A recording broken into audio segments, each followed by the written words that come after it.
This project was entirely anti-Western and an attempt to weaken the influence of Europe and the USA in the countries of the former Soviet Union. The Ukrainian presidential elections are in October 2004. The pro-Russian authoritarian regime is in difficulty, but Putin has no intention of letting Ukraine choose the path to democracy. The FSB and Putin's advisors collaborate closely with Ukrainian intelligence services to ensure the victory of Putin's protege, Viktor Yanukovych.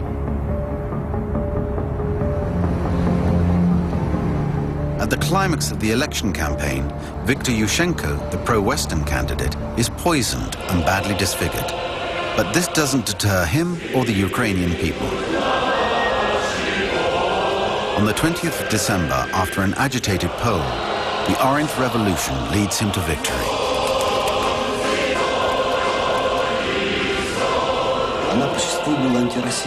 This was an anti-Russian revolution, an anti-imperialist revolution against the Kremlin Empire. It was the most terrible failure of his whole political career. For Putin, it is more than a failure. It's a humiliation. But there are other ways to show Ukraine that she will not escape from Russia's hold. After the Orange Revolution, the energy policy towards Ukraine became more and more brutal. Gas and oil were used as levers. On the 1st of January 2006, the Kremlin cuts off the gas supplies to Ukraine.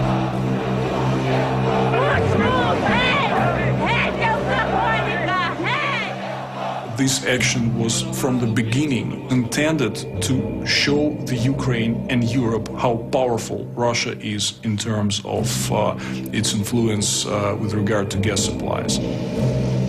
But the Kremlin's blackmail has only just begun. Parliamentary elections are coming up, and Russia continues its intimidation by stopping the importation of Ukrainian goods. Putin's message is clear. The pro-Russian Yanukovych must become prime minister.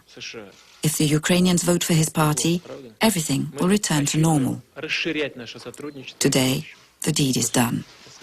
Yanukovych is prime minister, and Ukraine is moving away from Europe and NATO. In Ukraine, Putin demonstrates his capacity to use any means to transform a failure into victory. I think that today Putin feels completely at ease. He simply has a feeling of superiority. In my opinion, this feeling is totally justified. Putin is right to be confident. He's the king of the largest gas field in the world. In 2005, Putin signs an agreement with Chancellor Gerhard Schröder for a pipeline under the Baltic Sea linking Russia to Western Europe, making it more dependent on Russian gas. But he doesn't stop there. The same year, he signs a treaty with another friend, Silvio Berlusconi, and the Turkish Prime Minister for the construction of the Blue Stream pipelines serving Central and Southern Europe. Gazprom's giant tentacles will not only engulf all European countries, but also Japan, China, and South America. Putin's objectives? A transnational government around Gazprom.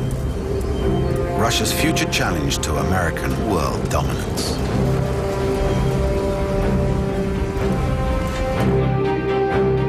But Gazprom is also oil, uranium, banks, the media, football teams, and its future business temple, an architectural feat in St. Petersburg. Putin is at the summit of one of the most powerful empires in the world. The leaders of countries like France, Germany, the USA, England, Japan, Canada, Italy say to him, my dear friend,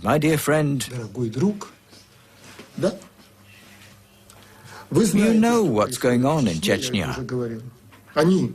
Your leaders know what's happening there. But they say, it doesn't matter, doesn't matter. We need the gas and the oil. That says it all. Gerd und Vladi, Politik zum Schmusen schön. The Russian government is explaining that he's fighting Putin is so sure of his hold over European countries that when, during a summit, a French journalist criticizes the war in Chechnya, he hits back below the belt. Killing hundreds of people. Given this, don't you think that by trying to eradicate terrorism in Chechnya, you are going to eradicate the civilian population of Chechnya? Если вы хотите совсем уж стать исламским радикалом и готовы пойти на то, чтобы сделать себе обрезание, то я вас приглашаю в Москву. У нас многоконфессиональная страна, у нас есть специалисты по этому вопросу. И я порекомендую ему сделать эту операцию таким образом, чтобы у вас уже больше ничего не выросло.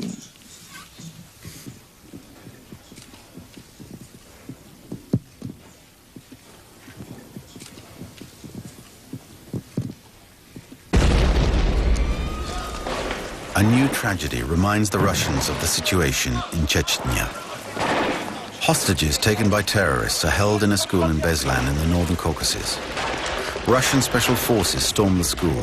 186 children can be counted among the 344 civilian victims. The Kursk catastrophe in 2000, the hostage-taking in a Moscow theater in 2002, and now Beslan. This is the third major crisis for Vladimir Putin in 4 years. Signs that his governance has serious flaws. Things have to change. On the 31st of January 2005, Putin declares that the war between Russia and Chechnya is over. Russia will no longer be responsible for the atrocities committed in Chechnya.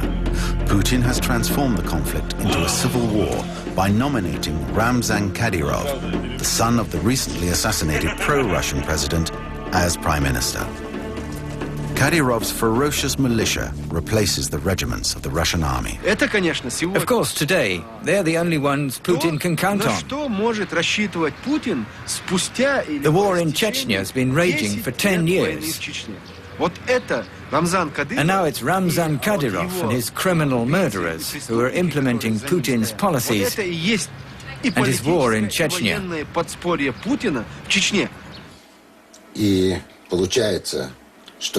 Part of the Chechen population kills and eliminates the other, while the Russians turn a blind eye. Half the population terrorizes the rest of the population. The majority of the Chechen people lives in fear and a feeling of total injustice. The Kremlin offers a reward of $100,000 for the assassination of the rebel leaders. In 2005, the first, Aslan Maskhadov, former elected president and protagonist for peace, is killed by the Russian special services. In 2006, it is the turn of Shamil Basayev, the fundamentalist leader. The wars in Chechnya have decimated 200,000 inhabitants, 20% of the population. But more insidiously, Putin has destroyed the self-respect and identity of the whole nation.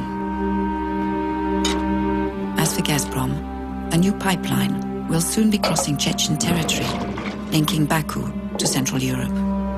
After Beslan, he was speaking and he said, "We've been working very hard to salvage the remnants of the Soviet Union any way we possibly can." And I was shocked. I mean, I didn't know that that's what we were working on. In fact, I thought we were working on overcoming those remnants, but apparently not. And that's, that quote says it all in a way. It's that his mission is to salvage the remnants of the Soviet Union any way we can, and that becomes personal. Any semblance of democracy has vanished. Putin installs an openly authoritarian regime. He personally nominates the regional governors and magistrates, passes a decree reducing the freedom of journalists, another refusing visas to foreigners lacking in respect. The FSB creates groups of civilian informers, and to avoid a replica of the Ukrainian uprising, Putin reduces the possibility for foreign funding of NGOs. Putin knows that when you want to gag the enemy within, you must also gag the enemy without.